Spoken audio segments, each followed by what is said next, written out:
Welcome back guys to another one. With the Zen 3 CPUs just around the corner, let's have a look at one of the most capable CPUs that I have ever tested so far in terms of performance and value, the Ryzen 3 3100.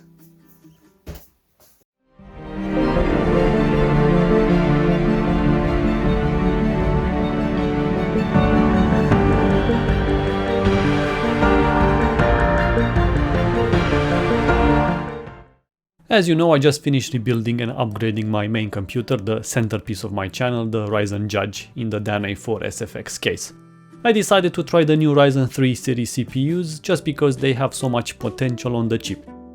I really wanted the 3300X, but that thing is nowhere to be seen in stock for months on end. So I decided to get the 3100 and keep it as long as I can, and what better way to test it than using it for a few months and see how it copes with my needs. As time passed, I liked it so much that I decided to stick with it until the new 5000 series CPUs are released. As you know, I had the Ryzen 7 1700, then the 2700, which were like a perfect balance between productivity versus power efficiency, since they were the last true 65 watts 8-core CPUs. Then I had the 3700X, which I covered a lot on the channel, so if you're curious, please check those videos out as well. Now back to the 3100. I paid barely 85 quid for it, which is roughly 90 bucks, and since AMD has advanced a great deal in IPC gains and architecture, we know that the bigger brother 1300X is as good as a hexa-core in some games for far less money. The 3100 though is a bit different CPU, more of an old school and simple architecture.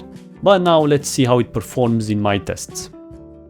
I will compare it with the Ryzen 7 1700 since you can get one second hand for the same price as the Ryzen 3 3100.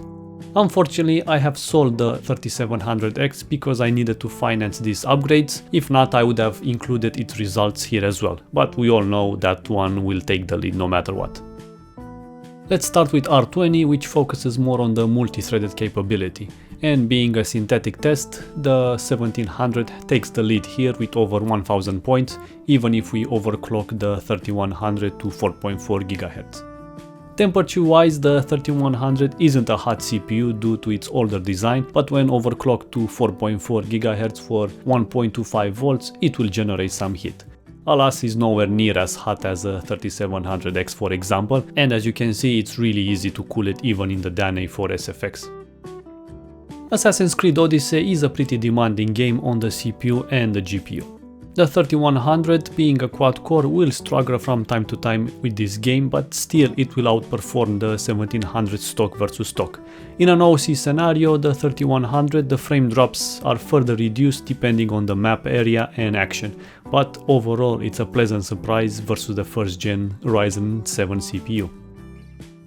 Another title that I currently play is The Division 2, and to my surprise, again the Ryzen 3 3100 outperforms the Ryzen 7 1700 by a few frames in both scenarios as in stock and overclock.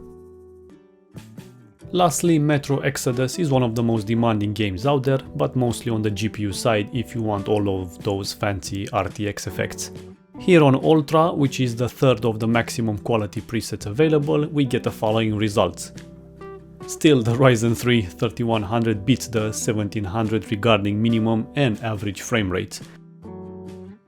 Now for the final test regarding encoding, where I spend most of my time in editing and rendering. Well, here the 1700 is marginal faster due to its double core count, but again the IPC gains from the Ryzen 3 3100 can almost make up for that. This thing is insanely good. So there you have it guys, the 3100 is an absolute best buy at these price levels, and considering how versatile it is an absolute no-brainer. Anyway, who's excited for the new Zen 3 series? Thank you for watching and see you in the next one. Alex out.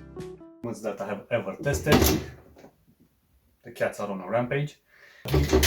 PC!